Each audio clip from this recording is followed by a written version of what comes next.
So this week's video topic comes from a customer who asked me how to create kind of a complex pin slot movement inside of Fusion. Well, there's a new tangent option in Constrain Components that makes it way easier. So let's take a look.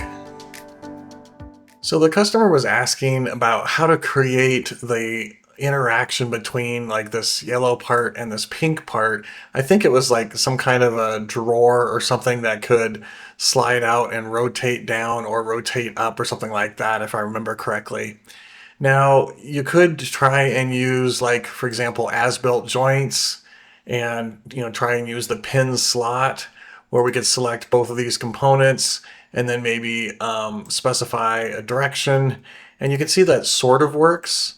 So it simulates that pin in that slot, but we need to bring into consideration this other pin down here.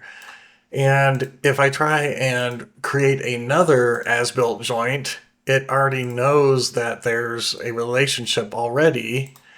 And if I, maybe try and pick like on this curved edge here, it doesn't really matter. And so if I drag on this, it doesn't notice that interference or anything like that.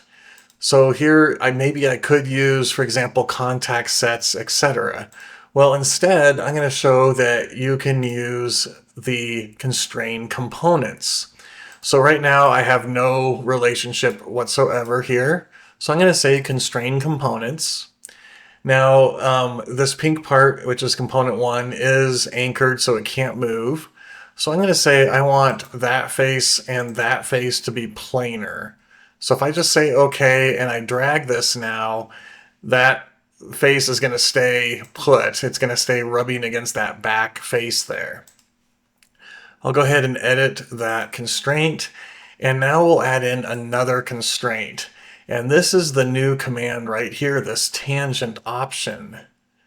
So I'm going to click on tangent, and it's asking for the first geometry. And this is what's kind of cool. I actually designed this so the pin is actually smaller than the slot. And that's going to come into play here. So what's the first geometry? I'm going to pick the cylindrical face of the pin there. And then the geometry, I'm going to pick this top face for now. You'll see what I mean here in a second. But I'm going to pick that top face, and we can see how that pin jumped up there. And we now have these two constraints. So I'll just say OK. And if I were to drag this, it's very similar to that pin slot as-built joint. Now you'll notice I can go past through the pink part right now. Okay. So let's go ahead and edit that constraint set. And you'll notice it says one face. But if I click on this all faces and say OK, and now I drag this, it's going to interact with all of the faces. And now you'll notice as I'm dragging this, it's actually being tangent with not only that top face, but also with these other faces. So as I bring this down, you can see it's rubbing along this other, oops, let me move out here. So you can see how it's moving down into that slot and basically tracing all the way around. So that all faces option is really powerful. Let's kind of put that back. I'll edit this constraint set. So again, that was that all faces. Well, now I want to bring in this other pin. So let's add in another constraint. We'll say tangent. Once again, I'll pick the cylindrical face. And then the geometry, I'll pick, for example, that curved face. Now you'll notice because it was kind of over here, it's going to this side of the tangency. I'm going to hit flip, and now it's on the other side of the tangency of that face. And I'll say all faces. So that means that this pin, and you can see it rotated, this pin is also going to be able to touch all of the faces on this part. So if I drag this around, we can see, let me zoom out here so you can kind of see what's happening here. We can rotate this around, and we can now simulate how this drawer could work. And it's almost like it's doing the contact sets, right? So I'm going to go ahead and drag this, and we can see it can move up, and then I can slide the whole thing over, rotate it back, and then grab this and drag it down. And it takes a little bit of figuring out how to move it, where to drag it to get it to tuck back down. So you can kind of see how I grab that corner there and it drags back down. If I grab here, we can rotate it this direction and then slide it off to the left. So we have a couple different options here with this new tangency command. Extremely powerful. So here's another example where the tangent constraint will really come into play. So I have a barrel cam that has a groove that goes all the way around. And then I have this arm here that can rotate around and up and down on this shaft right here. And you can see currently we have no relationship whatsoever. So I'll go into Constrain Components and we'll do the tangent constraint.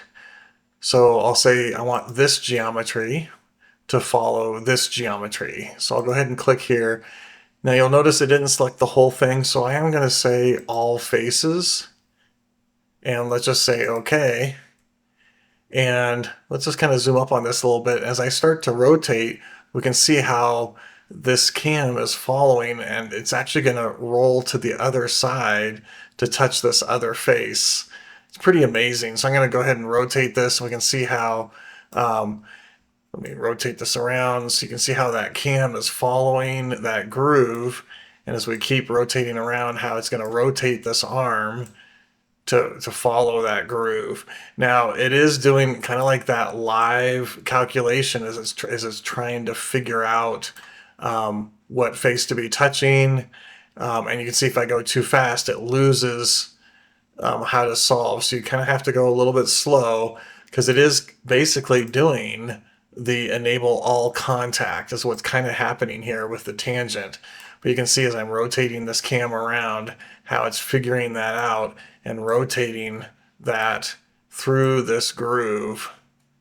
And it's following and rotating and moving up and down if it needs to as it goes over some of these little bumps. Pretty amazing. So hopefully that gives you an idea of the new tangent constraint option inside of Constrain Components. I hope you learned something new and enjoyed that video. If you did, make sure you've hit like and subscribe. That way you'll be notified of upcoming videos. If you'd like to learn more about Fusion, make sure you visit my webpage at cadedllc.com. And as always, have fun learning Fusion.